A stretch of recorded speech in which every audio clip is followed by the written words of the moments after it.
Hello, and welcome to Cosmere Conundrum. I'm your host, Nemo, I'm Roman. and together we are marching now. Well, given how the chapters are going, marching now through the events taking place in the first book of Mistborn, the Final That's Empire. the intro this week.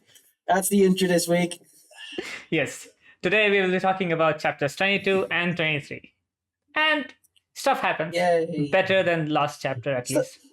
Stuff happens. Mhm. Nemo doesn't like what happens because No. it's romance. It happens. Yeah, and I am not a big fan of romance. Whilst Nemo and I, neither of us understand romance, I at least tolerate it. Yeah. Nemo hates it. I completely hate, especially, like, I don't know, depends really on how it is written. Like, I don't hate the Percy Jackson romance because there's not, it's all happens in the background. Yeah, I mean, I really like this because it makes sense what's happening. Mm-hmm. Yeah, it does make sense. I'm not saying it doesn't make sense. I just don't like it. And I like a certain series set in a Scottish castle where it seems romance happens because we're a book for teenagers. Yeah, one book, everyone decides this is the book for romance. Anyway,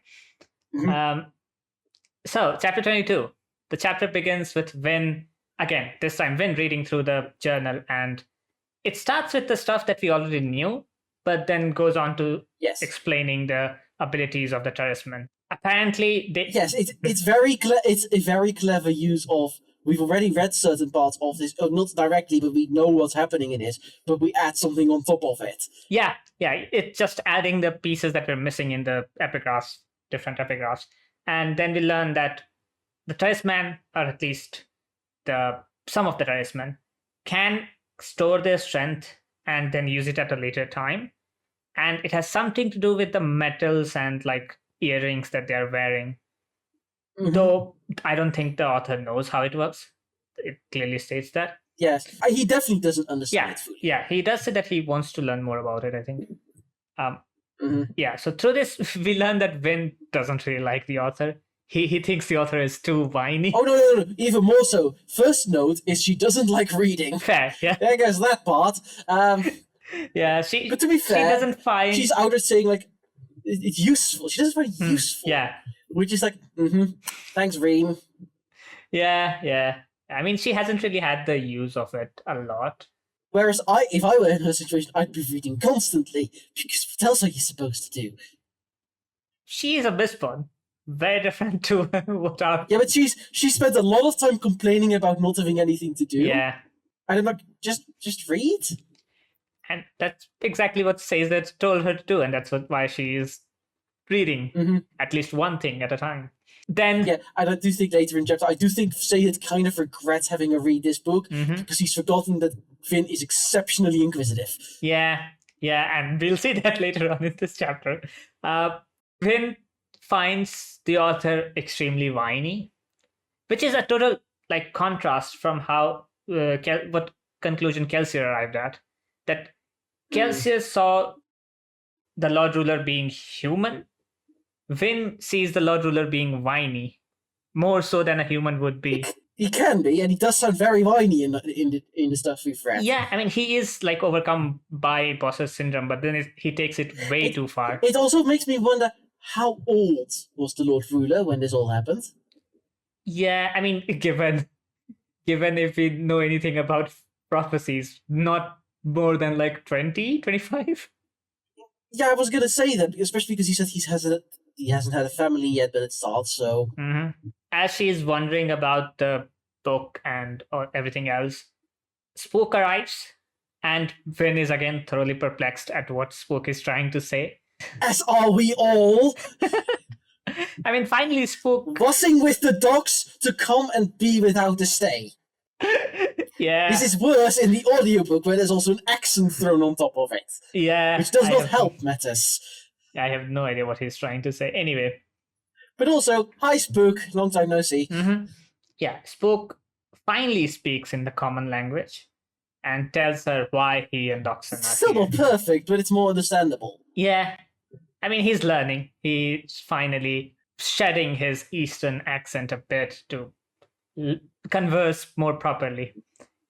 Then he gives Vin a handkerchief, and Vin doesn't know what it is for. And Spook is just running like crazy. Just nope. Yeah, he blesses and he runs away. I did not even need to know the context. I already knew exactly where this was heading. Yeah. And by that I meant the next time I knew already what was happening with regards to the next chapter. Mm-hmm. Yeah. Because this is pretty much a Chekhov's gun situation. Yeah, very much so. And we'll see how it unfolds in the next chapter. Vin doesn't think much of it. So she goes to meet... Because she has no clue about this. Mm-hmm. Which, again, considering what Sazed says later on, Sazed, this is something you really should have explained to her. Yeah. Because this is one of those things which, considering she's a young woman at court... Mm-hmm. She should be aware of, yeah. Yeah.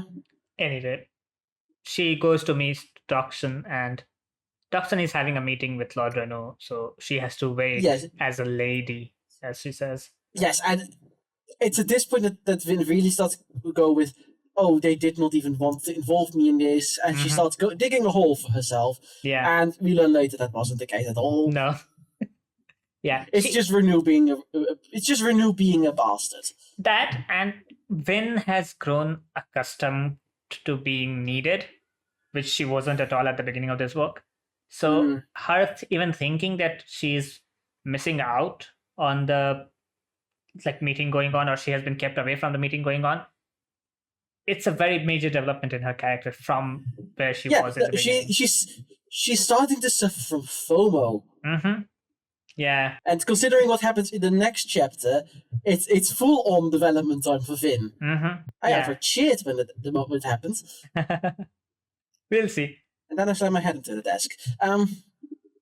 Vin doesn't like that she has to wait, so she goes off to meet Sazed.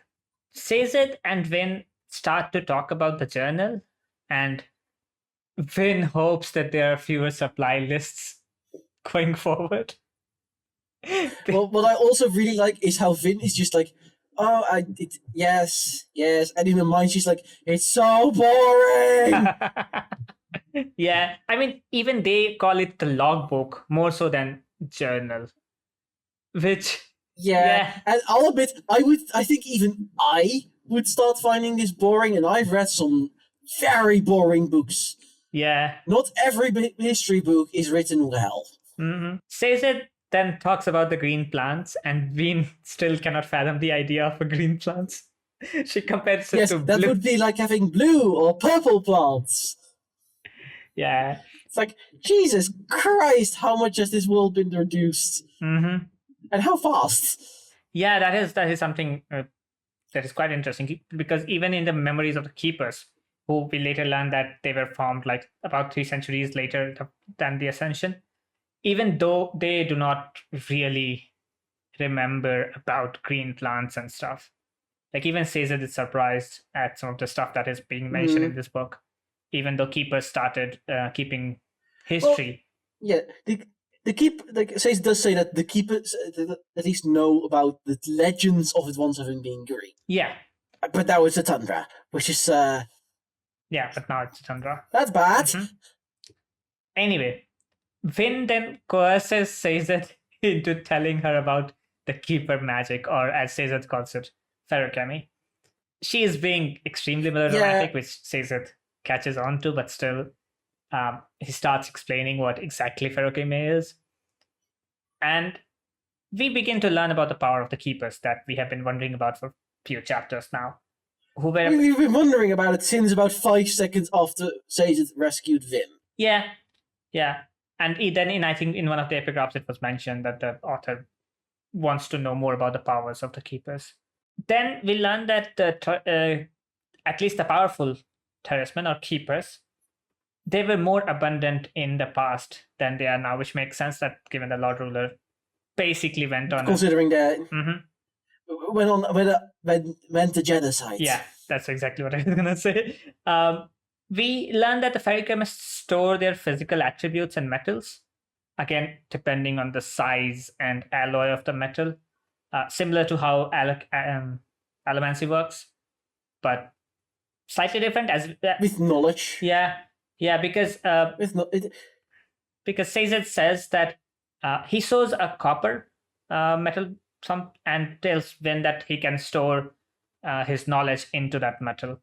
And we also know that he stores strength, and then later Vin also figures out that he can store sight as well. So a lot of a very different kind of like attributes he can store in those metals. Yeah, and it's still metal-based magic, but it's still a completely different system than what we know. Yeah, it's in this system we see that Sazed stores it first and then only can use it. You can't really harness power from the metals like you do in Elemency. Yes, and it's outside the body instead of an elemental's power coming from within the body. Yeah, very much so. Then this is why Lord Ruler banned Terraceman from even touching the metal, though obviously it wasn't very practical to enforce, and so it went away very quickly. It lasted it lasted a very short time. It says basically. Yeah, this is also where they talk about why the nobility wear metals, and that Lord Ruler started wearing metal very soon after his ascension, and so the nobility basically follows. Yes, and Vin has enough knowledge to understand that it's very foolish, and then say that the nobility doesn't often actually wear metal. It's just wood painted to look like metal. Yeah, it's just a shiny paint over it, which makes sense. Sazed then tells us that he knows nothing of Terrace religion and prophecies, and this is also why the keepers were formed, to preserve the knowledge that was lost. Yeah, it's very much everything we learn about the Terracemen is they were basically the group he practiced everything on. Yeah. Again, Finn and Sazed talk about ferrochemy for a while, where we learn about copper and Vin presents the site. And then Sazed asks to move along the topic because he doesn't really want to say more. So Vin asks about Spook and the handkerchief that he gave her. No. I want to clear this up. It's Sazed basically. Sazed doesn't respond to something from Vin, and then he asks what else there's, and then she comes with the handkerchief. Yeah, basically. And then Sazed makes a joke. Yeah, and it's like, I know you spent too long around Kelsier. I know he has corrupted me. Which is quite funny because I think I've said that about you and the rest of our friends group. Very much so, yeah. Especially given some of the jokes that we make, definitely. Some of the jokes. A lot of the jokes. Vin and Caesar talk about the handkerchief that's for gave her. Yeah. And Caesar tells us that it is usually given by someone who wants to court a lady. And Vin simply dismisses it. Which makes sense. Vin doesn't understand a bit because she dismisses Spook as far younger than her, which is very teenage move. Yeah, which he's only 2 years younger than her. So apparently Vin told nobody her birthday. Yeah, I mean, I'm even more surprised that Vin knows her own birthday. I do think that she would have been old enough to know that from her mother. If she can remember the death of her sister, she could probably remember roughly what time her birthday was. She doesn't even need to have the exact date. Yeah, that makes sense. Like, the last week might also just be a guess. Like, I was born roughly in this part of the year. Yeah, definitely so. Then Finn obviously dismisses it by saying that she is not really interested in those things yet. And then we just learn about the rest of the crew's families.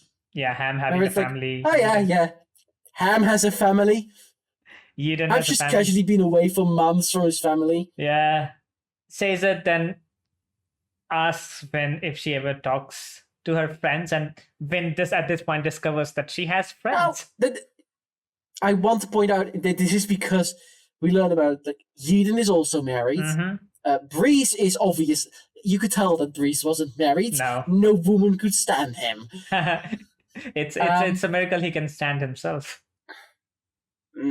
And Doxon doesn't speak of his romantic life to say this. Which we later learn why. Yeah. Which just the fact that he does tell Vin really should be a clue for Vin. Yeah, very much so. But also we learn Doxon is from a plantation. I think we knew that. We knew that. We definitely knew that. Yeah. But yes, Finn just realizes, friends. I have friends. Yeah. That's a depressing thought. Then obviously says that goes back to his translation, and Vin leaves to talk to Doxon. And the first thing that Doxon does is apologize to Vin for not including her in the meeting. But what I do know is that Vin just outright dismisses it immediately. Yeah, she doesn't show that she hurt from that. Yeah, which progress. She doesn't really. She has started to trust basically everyone, and including Doxon now, and knows that they. Yeah, I think it's immediately she realizes, oh, Doxon would have, if he'd known I was here. Yeah, and then Vin asks Doxon if he has heard anything about Kelsier, and he says no, but that it isn't because really Kelsier is Kelsier, and his stay in the caves was for a short time, and then he probably just buggered off somewhere. Yeah, and if he had to send any information, it might be faster for him to just come over than send a messenger. Then Vin wants to spend some time with Doxon, and so she asks him directly about plantation, about being at plantation. And Vin, in this point, has sort of figured out that Doxon would not get angry if she asked this. Which, growth. You have begun to trust. She outright thinks he's a nice man. Yeah. Which, again, that's depressing for Vin to have to think. Yeah. I mean, we're getting a lot of character development in this. That's basically these 2 chapters of Vin meeting different people and wondering if they are nice or not. Then, obviously, Doxon doesn't get angry and tells her about how the plantation operates and how Scar basically rented from Lord Ruler, which is, I think, a new information. I think we knew that already. We knew that? Yeah. I think we learned that in the prologue. Perhaps. That makes sense. I think we basically learned that they weren't owned by the Lords directly. I think we knew that in the prologue. Yeah. The Lords are allowed to do anything with the Scar as long as they fulfill their crop quota every season. We also learned that why Doxon left the plantation that he was at. Yep. And again, it's basically the story that we saw in the prologue. But it's basically the story we saw in the prologue, which is very it's an obvious parallel. Yeah. Minus Kelsier. It's just that Kelsier was not here this time to save the girl, and so she ended. Yeah, and we can also see that Doxon is completely loyal to Kel, not to the idea of the rebellion. Yeah. I don't know how Doxon and Kelsier. Dox outright basically in the underground, Dox basically just says like, "Why are we even doing this?" Like, yeah, even Doxon it's here we also learn. It's here we also learn Dox also really hates the nobility. Yeah, and Doxon, even like when he's talking about his plantation and the Lord that took the girl, Lord Devonshire, I think, and he tells Vin that he is here and he might be attending the ball, to which Vin thinks how the nobility can allow such a person amongst them. Yeah, it's very clear. Vin has never really interacted with nobility until she went to the balls because she's not a plantation Scar. Yeah, 100%. So she just, how could they let a monster like that among them? And that's when Doxon really gets intense. I wouldn't say angry, intense. No. Yeah, he has seen the horrors of nobility, so he's more aware of that than Vin. But we also learn that, like, he very clearly has a gigantic bias against them. He cannot even consider the idea of not all nobility is evil. Yeah, and that's why him and Kelsier are basically friends at this point. That's something common. Vin is also, at this point, have only interacted with nobility in like formal settings, in the balls and stuff. Yeah. And she only sees the low-level intrigue that goes on with someone gossiping about someone else and these kind of things going on. So she's very much taken in by the glamorous facade that they put on. Which makes sense. Yeah. And Doxon, and it's also just like, this is also very much the crew not having realized they are dealing with a teenage girl. Yeah. A very compared to like, who knows a lot about living as a thief, nothing about anything else. Yeah. They did not do a good enough job preparing her. Yeah. Yeah. I mean, Doxson at this point has to remind Finn why they are fighting this battle. Like, he basically shows her the conditions of this scar all over the world at this point. And then we get to the final line of the chapter before the epigraph. Mm-hmm. And it was basically just, so we're meeting Ellen again next chapter. Yeah. Finn cannot comprehend like this discrepancy in what she sees and what the others have seen in the past. So, because nobility is very good at the one thing, and it's putting up a facade. Yeah. So she's very much like in denial, especially like given her feelings about Ellen. She is she's trying to make sense of the things that Doxson has said to her, but she cannot. No. And it's basically this is the moment where I'm like, ooh, Dox, you really should have been more careful, because you should have realized what this would do to someone like Vin. Yeah. I mean, yeah. And it's basically none of them know how to interact with a teenage girl. Not just a teenage girl, they also they have been so long in living in a world where everyone hates nobility that they cannot comprehend the idea of someone who hasn't really interacted with nobility a lot, not seeing the errors of their ways, especially when they don't see a lot of it. And what we see in next chapter is basically it's because there is movement within nobility to stop things, but they don't have the power to do it. No. The Scar do not realize how much power the Lord Ruler has centralized. Yeah, very much so. It's actually one of those things where you're like, Cal, I do think taking the Lord Ruler out would completely collapse the system. Yeah. Because the nobility has so little power left. Yeah, but that's the thing. Maybe that would in Luthadel, but what about the parts that are outside Luthadel? Further out, but we do know that considering what we know that the Lord Ruler can command gigantic armies, I don't think, considering that technically the Scar aren't owned by the nobility. No, they're not. That means they technically can't command the Scar to be their full army. No. They can command it against other nobility. Yeah. Because the Lord Ruler doesn't care what you do with them. But they cannot rise up against the Lord Ruler. No. Because they can't. They literally, it's been ingrained into them that they cannot do that. Yeah, but that's the thing. I'm talking about when Lord Ruler sort of perishes. What happens then? Especially with the nobility that are outside Anarchy. Luthadel. Complete anarchy. And it really does depend on what do the Obligated and the Inquisitors do. Yeah. Do they pretend that the Lord Ruler is still alive unless there's an obvious sign that he's dead? Or do we really see is it a complete collapse of society? Yeah. We don't know. Yeah, we'll have to see, I guess. Yeah. The epigraph, the pulsings from the mountains, volcanoes? They're in the Terrace Mountains, so maybe? We don't know if there's more volcanoes out there. Yeah, fair.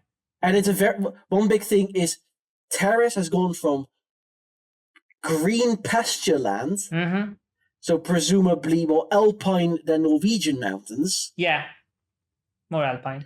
To tundra. Yeah. Not taiga, tundra. Yeah, straight up not Norway. That's basically barren. Yeah. Yeah, it's gone from, it's cold somewhat, so you'd probably be imagining more mountains at the height of northern Germany. Yeah. But that's not a good sign. No, it has the atmosphere has been upheaved a lot, and yeah, we'll see how it has evolved later on. Anyway, moving on, chapter 23. Probably 23. We begin with intrigue. Yeah, we begin with Vin at the ball in Keep Hastings, which is a bit long later, but yeah, it is in Keep Hastings. It is a little late. We don't know the time what time we started this, but it's enough that Vin has really stewed in the information Doc told her. Yeah, and throughout this intrigue that we'll see that is going on, she's thinking about Dockson's words as the people around her talking about the Geffendry brothers and their murder. And this is the exact plot that Kelsius started. This is literally this is not even Kel anymore. This is the consequences of Kel's actions happening. Yeah, it's basically just Hauster Keel taking the bait, hook, line, and sinker and going with it. And just... And it's bad, because that's a dual murder. Yeah. Like, as we learn in chapter, the nobility is going full steam ahead towards a war. Yeah. Yeah, this is also where we learn that... Like, the nobility is crippling itself. Yeah, 100% so. Even House Venture, that we learn later on, is stockpiling weapons and just barricading itself in, preparing for an extended house war at this point. Yeah, it's very clear that of all the houses we get an indication, it's very clear that the Vengers are like, right, this is our bunker, this is our army, this is our location, we are knowing nothing. Yeah. Like, basically, the Vengers have become Switzerland. I mean, quite likely, yeah. Finn is very much disgusted by the quips that are being thrown at the expense of the dead men. And again, keeps thinking back to Dockson's word of how the nobility are pathetic, they are horrible, and they can't really be redeemed at any point. I mean, they also need to start being very careful as everyone, because people are being murdered. Heck, one of the people who got murdered, Finn danced with at the last ball. Yeah, and that's exactly why I discussed Finn. When people ask her how he was at dancing and not how he was as a person or whatever. To be fair, Finn brings it up, but it's one of the men who brings up the dancing skills. Yeah, that's what I'm saying. Finn is not liking this, basically throwing quips at the expense of dead men. She compares Mylan to a member of Cayman's crew. Yeah. The false facade that the nobility had. Vin is realizing something that Dox and Kel just cannot see. Yeah. And that is that there are really very few differences between the nobility and the Scar. Yeah. And guess who else has realized this, thanks to this chapter? It's not anyone of the crew. Yeah, element. We'll see. Finn basically is forced to play along this entire conversation. And as he sort of tries to go away, she's again called back, lured into learning things about the ministry and the Inquisitors and how they are dealing with the Scar and thieving crews at an increased rate, which again, the people joke about. And I will point out something, and it's just something I noticed. The character with the name Rene, how do you pronounce that one? Reen, I don't know. Reen? Because the audiobook went Renee, and I went, that's a normal name. So I got very confused, because seeing it like this without an accent means you have no pronunciation guide for this one. Yeah, also Renee usually has 2 E's with the last one with an accent. Anyway. It does depend on where you are. Yeah, I know someone who is just Rene with an accent on the last letter. Fair, yeah. Anyway, they talk about this. Casually, it says a lot about how they use the obligator. Yeah. Even the tiniest little thing of we're playing a game tomorrow can be organized via an obligator. Yeah, and Vin realizes the same thing that we did, that Lord Ruler has his eyes and ears throughout everything. He has full control. Yeah. Over the Lucidon ability, he has control. What's this? Why is this happening? I have no idea. Anyway, yeah, go ahead. But Lord Ruler has full it's very interesting how this is happening. Because it's very clear, like, the nobility aren't free, but again, Cal and Dox cannot see that through their own biases. No, they cannot. Again, Vin is struggling between her Vin persona and Valat persona, her Scar side and her side that is now a noble woman, even though she's playing a part, she's beginning to come in. Yeah, she's very much beginning to come into her own as she's not Vin the thief or Valet the noblewoman, but just Vin. Yeah, a combination of both of those worlds, basically. Vin tries to leave. It's also, what I will point out is, we had last chapter, we had the thing of her mum having called her a queen. You can very much see she has the skills that are applicable for a noblewoman. Yeah, I mean, there's only so much training can give you. This is very much someone who learns very quick in this respect. Yeah, she's underestimating how she herself is perceived. Yeah, also she is very much intuitive. We have seen this throughout this book, how her intuition has always helped her. And so Yeah. every moment, every person that she interacts with, she's very comfortable reading those people. Like even now, when she tries to leave and bumps into Shan Ilariel, she reads her to a T. Well, we do get the thing of the tidbit of news about the Ministry of how they're hitting a lot more thieving crews. And this is, for me, a very much indication of, they are digging through the underground to find Vin. Yeah. Especially that... They are. And it's also just like, oh, the Ministry knows more about the underground than they're letting on. Yeah. Also... They are allowing the underground to exist. Yeah. That becomes very clear from this. They don't know exactly how the underground operates. That's obvious. Yeah. But they are also very much allowing it to exist. And it's not to weaken them, because normally a small thieving crew does not go after the Lord Ruler or the Obligators. Cayman. Yeah. But they do go after the nobility. Yeah. Which weakens the nobility. Yeah. It's a very interesting tidbit of information.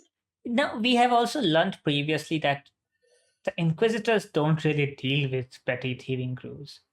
So for them to be directly involved in all of this, it's because of Vin. It's because of Vin, yeah. It can only be because of Vin and Kelsier. Yeah. Yeah, especially since the legend of Kelsier is growing every day. It's why it's a very big risk of Kel to be back in Lyssadel.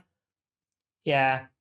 Anyway, Finn then goes on to leave because she doesn't really want to participate in this pretentiousness that the people are putting on. And hi, Shan. Yeah, she bumps into Shan and I will say this: Shan's almost obsession with trying to ruin Vin is actually helping Vin's position in court, because anybody who doesn't like Shan will veer towards Vin. And it's very clear that Shan thinks very highly of herself, because she constantly reminds Vin that if you are not with me, your position in court would be ruined, which doesn't really seem like... Which is blatantly wrong. Everyone is deferential to her because she's got so much power. Yeah, she is probably the second most powerful. It's also because she's laying on the soothing a lot. Yeah. I mean, even Vin feels the soothing right now, but she managed to fight it back. Shan obviously tries to degrade Vin a lot. Vin wants to confront. But also, she doesn't very much go for her personality. No. She goes for her looks. She is so... she takes everything at face value, almost. She looks at Vin and sees a relatively plain person, and she's like, oh, I just miss you. Yeah. And yet she is obsessed with her. Yeah, I mean, she is now... I mean, we learn why she has searched out Vin at this party. Because she wants Vin to bring her the names of books that Ellen is reading. And so it is... Yes, because... And to me, this tells me that Shan really knew very well what Vin was doing at that ball. Yeah. Not that Vin was being subtle. She knew immediately, Valette must have reversed something important. And she was protecting Ellen. Yeah. I mean, that would make sense. Which, at that point, no, Vin hadn't. No, she hadn't. It's only afterwards that she discovers it. She hadn't. And it's only afterwards she discovers that book. Yeah. Yeah, but that's the thing. Vin was still trying to protect Ellen, even if she didn't know that there would be anything like super incriminating on Ellen.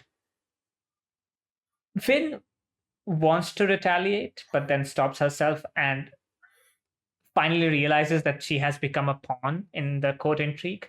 So she wants to play along. And simply goes back to her seat and thinks about the keep in general, how the keep looks and stuff. Yeah, we get a nice little explanation. We get a nice little description of the keep which we've had for every one of the balls. We get a little bit of a tidbit of each of those major keeps, which is nice.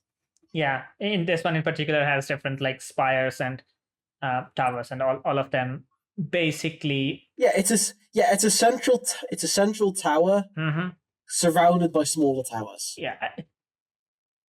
Is it a central tower or is it a central dome? Because I remember... It's a central keep, Yeah, but it's like, but the ballroom is at the top of the tower. Yeah. It reminds me of Taj Mahal, having like a central thing and with several towers around. I was going to say the Tower of London, but with 6 towers. Yeah, that also makes sense. Like a more traditional European castle. Mm-hmm. Yeah, I mean, this. I don't think we need to go with a ridiculously opulent funerary monument. No, but it just reminded me of the description. Reminded me of that. I still love the fact that people go visit a gigantic funerary monument in gigantic numbers. We do the same thing with the pyramids. It's just a funerary monument, guys. Again, those are considered like the wonders of the world for a reason. I know. It's also really the thing of, yes, we have the Taj Mahal, which is it was 400 years old, not even?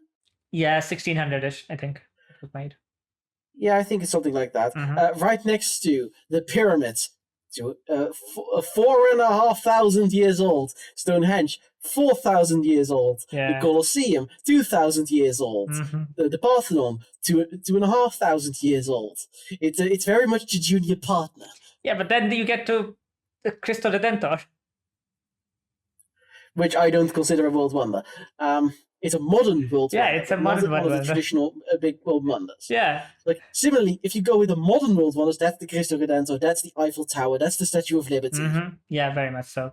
And then you get the weird modern Marvel stuff, which you get the Delta Works. Delta Works. I would even consider Burj Khalifa in modern Marvels. The Three Gorges Dam. Yeah. I personally consider the Aswan Dam amongst them, considering how much it's screwed over archaeology. Yeah, it drowned everything. Anyway. They had to create entire new things to move a freaking temple.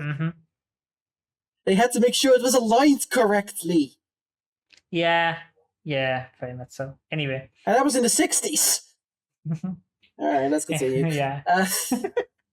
Yeah, back to the chapter. Ben keeps wondering about Keep and sends for Sazed, but in the meanwhile spots Ellen.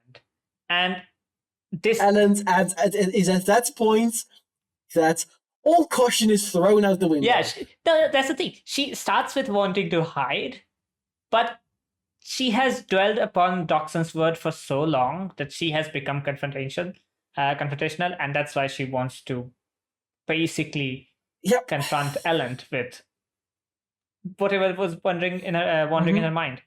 Ellen and Vin then goes onto the balcony, and now what I want very importantly is that at first it's like she just she goes to Ellen, and that's when she begins to just become like, basically it's become too much for her. Dockson's words have eaten away at her. For however long. And now she's in front of the person she's most afraid of asking. Yeah. She can forgive. Ellen is the perfect gentleman in leading her away from the crowd. Yeah. Also outright revealing to the court how much she means to him. Yeah. The first thing that Vin tells Ellen that he has been avoiding her, and Ellen tries to make some excuse, but then sees like Vin's emotional state.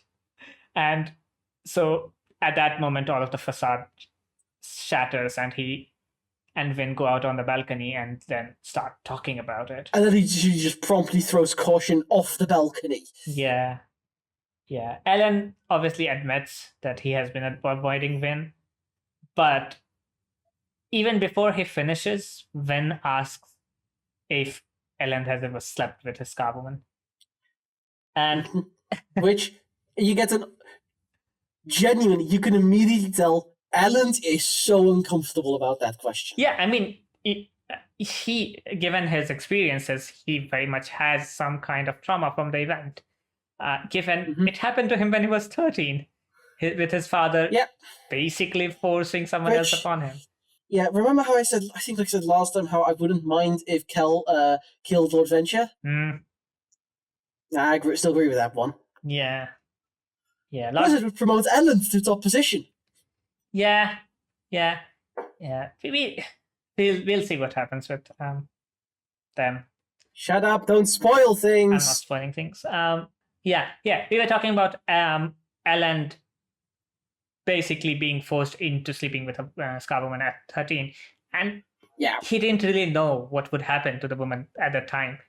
And since then, yeah, because everything we can tell of Ellen is that he's always been very sheltered, but also very bookish. Yeah, I mean, even later on when and Ellen are talking about the Scar, Ellen's question might seem stupid to us, but he hasn't really been exposed to the Scar enough. It's very clear. Yeah, especially considering that the attack he was in a few years back must have not helped matters. Yeah, very much so.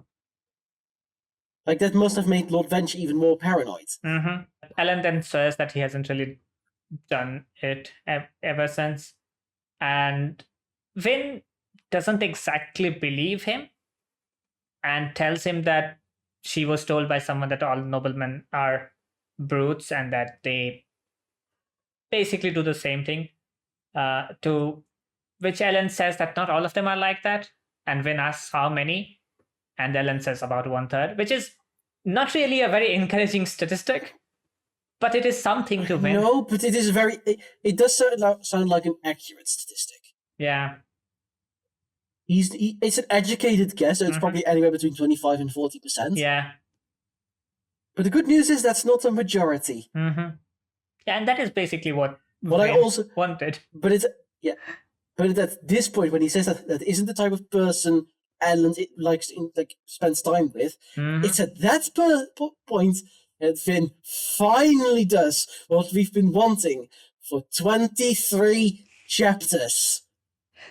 And she tosses Reen's whispers away. Yeah. She sees, but I also appreciate that. Yeah, she reads Ellen and realizes that what she brought up wasn't really a very comfortable memory for him. So she then starts basically babbling everything that she knows. That's not exactly what happens first. It starts with like Ellen's smartly changing the subject away. Yeah. Because he sees that Vin is completely emotional and goes to talk about the handkerchief. And that goes into, talking about what Vin is, and Vin begins to ramble.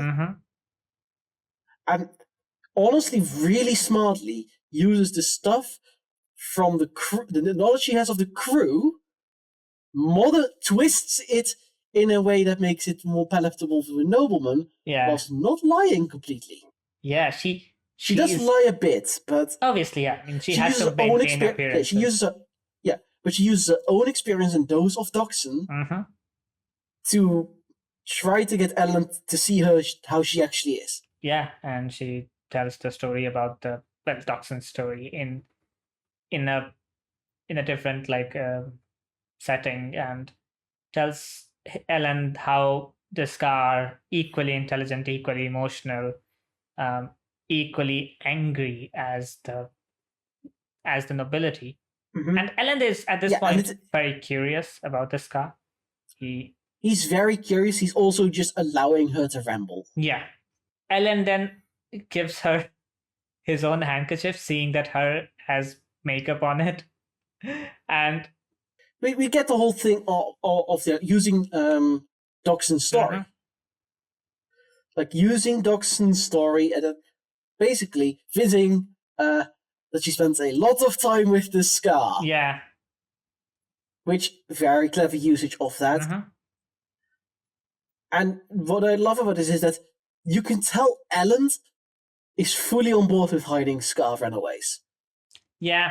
He's shocked that she did it, but he's not angry about it. In fact, he's basically commending her for it. Yeah, and he's surprised how she was able to do it, and she says that she just hid his basically stories and stuff. What I also then love is that basically Vin saying the Scar are angry, and Ellen is so sheltered away from the Scar. He doesn't even realize the Scar know they're being treated like shit. Yeah, that is quite interesting. it does prove Cal wrong in that Ellen's interest is more philosophical. That's not philosophical because he's only interested in it in a philosophical manner. It's because he has no experience. Yeah. And now that he's learning things from Vin, whose story is basically growing up on a plantation, Yeah. and then knowing she spent time with the Scar, that Ellen's position very much changes from, oh, this is very interesting, to, we need to do something. Yeah, and that's exactly what happens, as we'll see later on. Yeah. What I also love is like Vin is very much rapping. She's also using her own knowledge of the underground network and the traveling via the canals. Yeah. Yeah, she very much... again, I don't know how wise it is telling Ellen, because she is emotionally shattered. Yeah, she's basically at this point. I know for a fact I ramble too much when I'm emotionally shattered, so...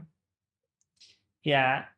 And yeah, we get this lovely thing of Ellen just over saying they must be fascinating people, which does read a little bit like an a British explorer in Africa in the 19th century. I mean, that's basically what it is, except but at then least again, from some Ellen's of those did tend to be the perspective, biggest advocates. Yeah, from those did tend to be some of the biggest advocates for treating them well.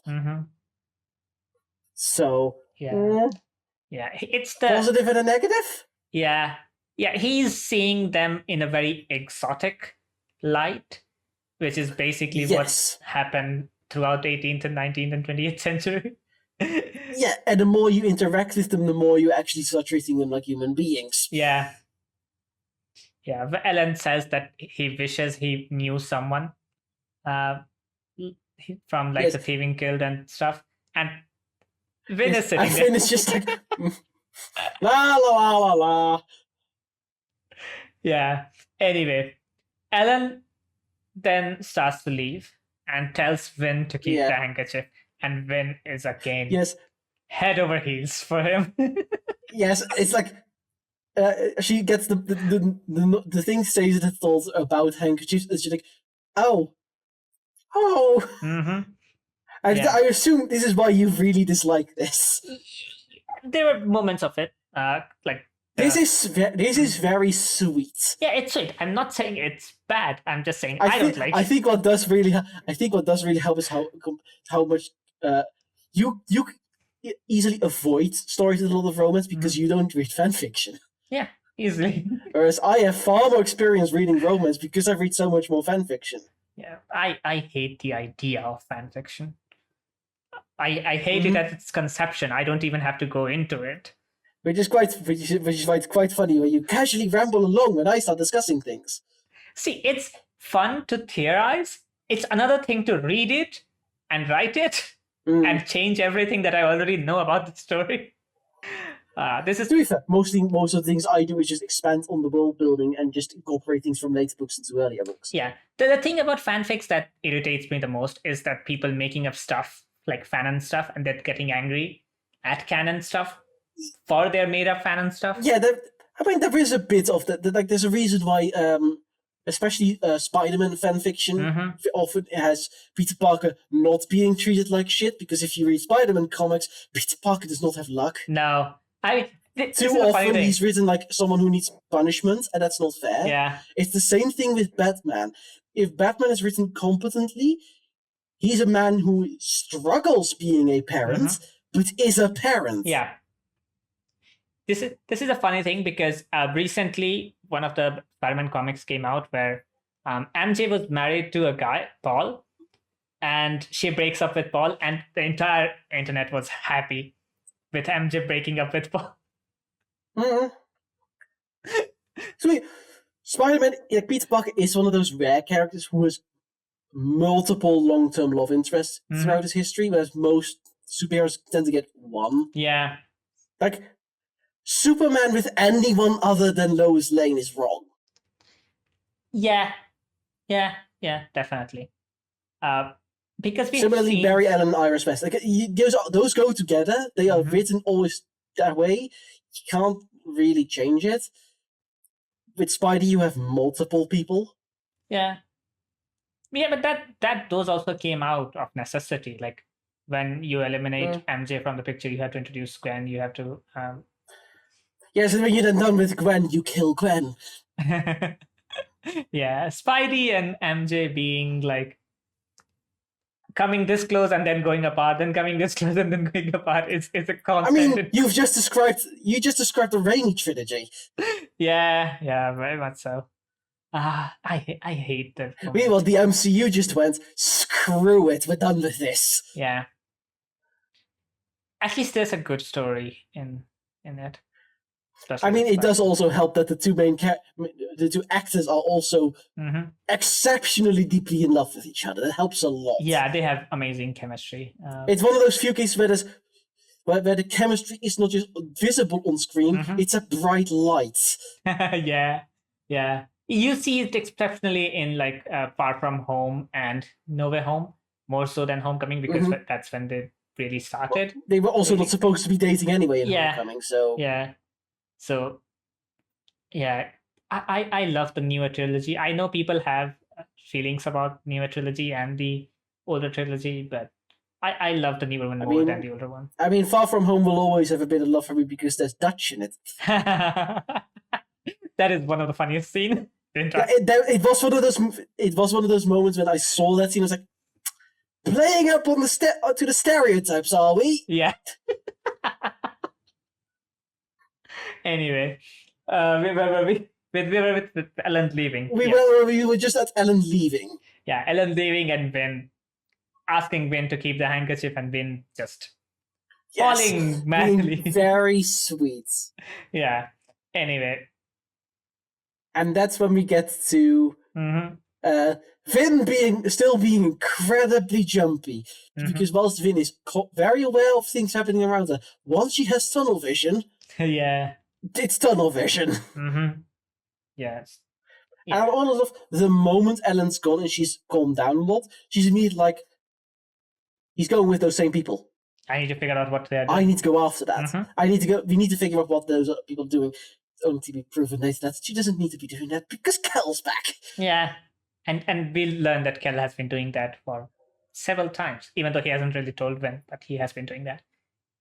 Anyway, Cesar appears and asks Vin if she is ready to leave, but Vin obviously wants to follow Ellen and his companions, so Cesar allows it. But also, it says it's also, is that another handkerchief? What? You have been busy. Yeah. It's like, says it, there are very few people who would like to be giving Vin a handkerchief. Realize it, please, but then you remember that says it has no clue about romance. No, yeah. I mean, even when in the previous chapter tries to say sorry, when Cesar says, I haven't really grown up in it. I have no concept of it. I was basically genetically engineered to not do anything. I mean, I wouldn't say genetically engineered. More so than physically engineered after I was born, but yes. Anyway, Cesar allows then Vin to go off, especially like in the night. Go off being a Mistborn again. Yeah. Cesar tells Vin. And now we finally get to the point why the black dress was introduced. Yeah. This is literally the reason why the black dress was introduced. And why she's wearing it in this world is so that she can far more easily hide away. Yeah. Yeah. Vin jumps. It'd be very different if she was wearing that red one. It would be interesting seeing someone in a red dress. Just a red blur going through the sky. Yeah.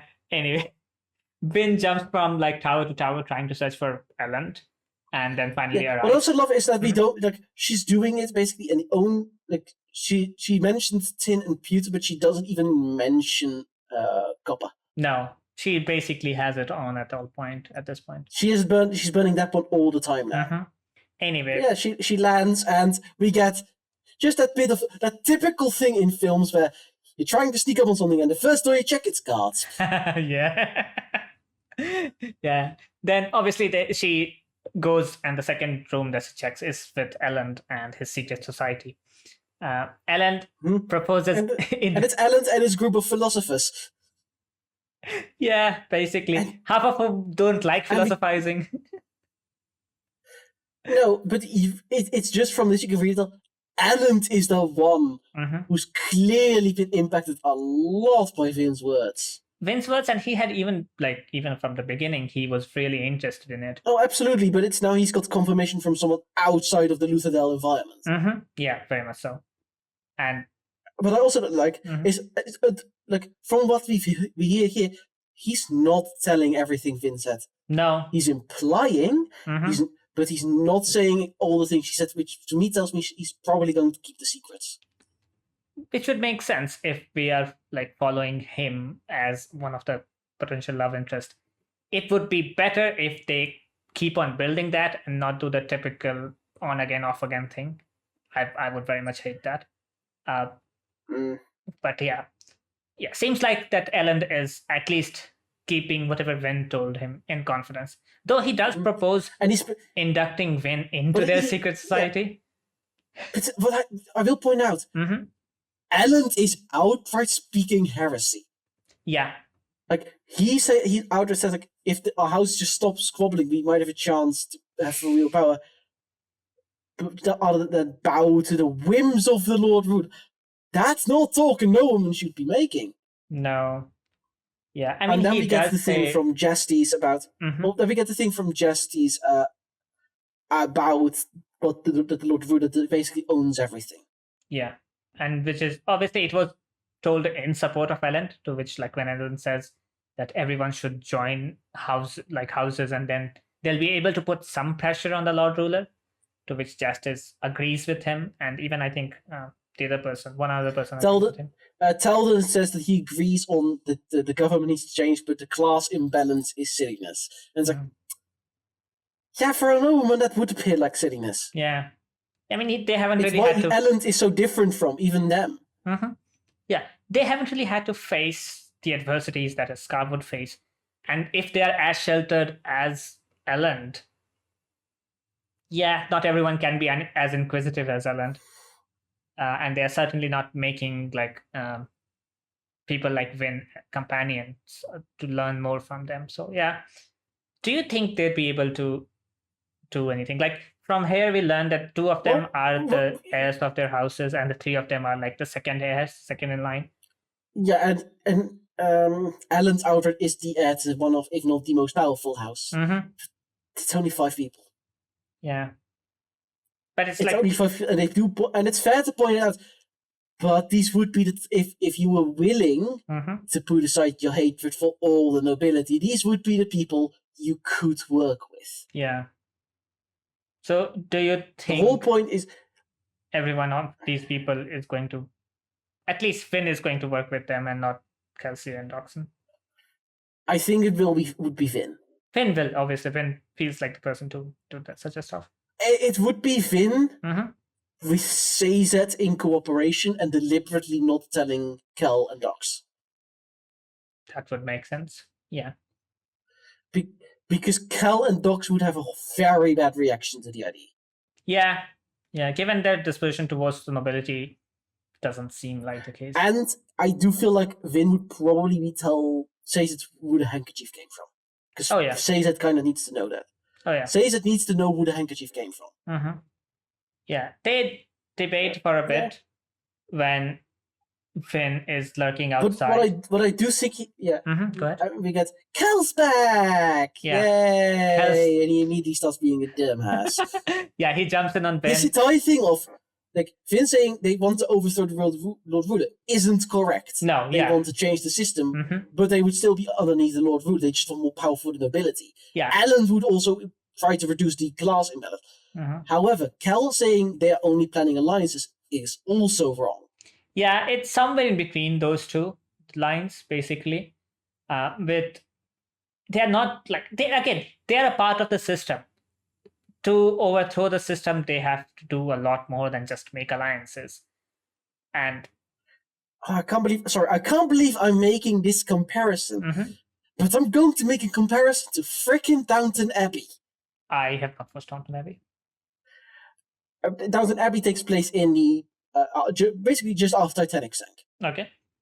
And a big part of it is that the nobility is not adapting with the times, and the only reason the main character's house is adapting with the times is because one of the characters in the show is the chauffeur of the family who falls in love with one of the daughters. Okay. And once he finally is integrated fully in the family, he's the driving force to modernize the family. Okay. Yeah. So yeah, very much seems See like what I the mean? same. Yes, in the same vein of storytelling. They need the nobility needs a shock in order to get them to move. Yeah. And in real life, that shock was World War One. Yeah, I mean, given Downton Abbey taking place after Titanic sinks, yeah, that's basically World War One taking place at the same time. I mean, series 1 takes place before World War 2, and then series 2 is World War 1.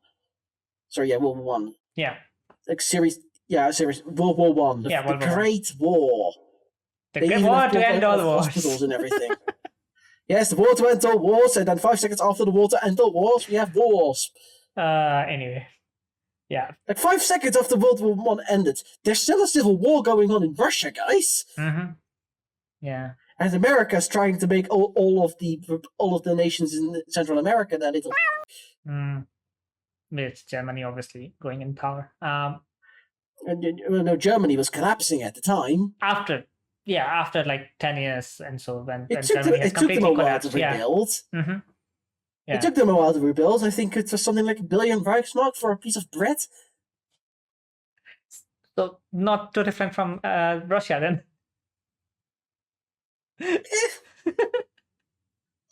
Anyway. But yeah, that's basically where we end with like Vin and Kelsey jumping away, and Kelsey asking Vin and Sage. I will point out, Kel is such a freaking soft spot for Vin. I mean, yeah, that was known. He does outright say like, "Oh, these lads are nice enough. I promise not to kill them." Yeah. That's Kel going above and beyond for his own sake because of Vin. Yeah, very much, yeah. But yeah, that's basically where the chapter ends with Kel and Vin. Yeah, we get the whole thing of Kel being surprised that says it gave permission, but he just my mistake. Yeah. But also like Kel's like, fetch your cloak before you leave. Yeah, yeah. Because you're going to be covered in ash. Yeah. But also, we're going to Klops's shop. Yeah, just ask. Clearly for a crew for a crew meeting, basically. Yeah. Have you and Caesar dropped off there and let the carriage continue on. Yeah, the typical stuff that they have been doing for quite a while now. But yeah, that's then that's where the chapter ends, and then we get the epigraph, and it's the typical. It's yet again it's an immortal. It's this big thing of immortals basically lose their empathy.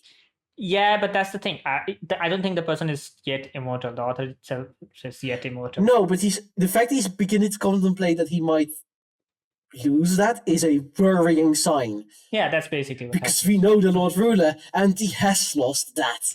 Yeah, but that's he was aware he could lose it, and he lost it. Yeah, that's the thing. He says that if he lost it, he would be beyond the point of redemption. And then when he loses it, he completely accepts it. Like he accepts his new persona, which is quite interesting how he goes from someone who seems to be caring about the people and the world in general, but then becomes so jaded. To this. Yeah, but that's about it. That's basically where the chapter ends. We are coming on to the last 2 chapters of this part, and every part has ended in some form of cliffhanger. Where do you think this is going to end? I have no clue, despite the fact that you have been teasing me for 3 days. Yeah, I mean, we basically recorded it for like 3 days after the last. We are recording this. When did we last record? Saturday? Sunday might as well have. Yeah. No, Saturday. Yeah. Probably. Saturday, and it is Tuesday.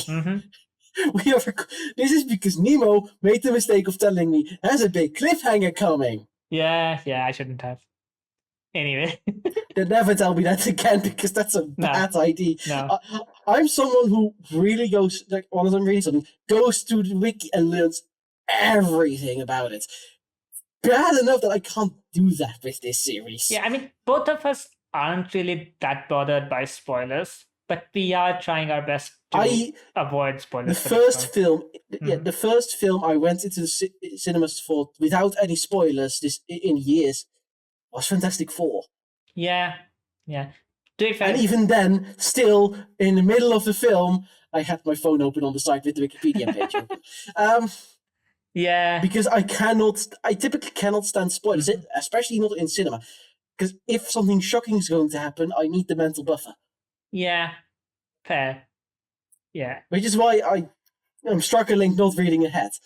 Which is why we're recording so quickly after the last one. Yeah, I know. Which also means our buffer of episodes is getting even longer. Yeah. We will be finishing it quite soon because there are some very small chapters in the next few. We don't have many chapters left. We basically keep track of chapter length via the audiobook chapter length. Yeah. And one of them is 6 minutes. Yeah.